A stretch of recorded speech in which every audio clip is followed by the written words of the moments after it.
11 Region 7 specific IFP. I will go through this one by one.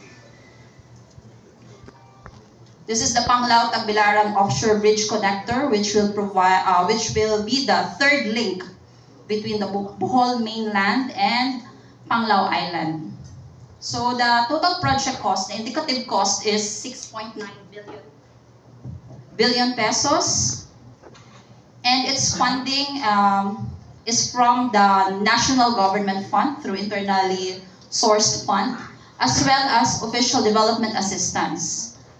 The implementing agency is the Department of Public Works and Highways, and the specific location is Tagbilaran City and Dawis. As to its status, the construction of the ramp and the approaches of the bridge are almost complete. However, the construction of the main bridge is still yet to be started because the government is still looking for its fund source, because originally this is proposed to be funded under the grant from the Chinese government, but they are asking for another feasibility study, so medyo floating pa ang status for the funding of the main bridge.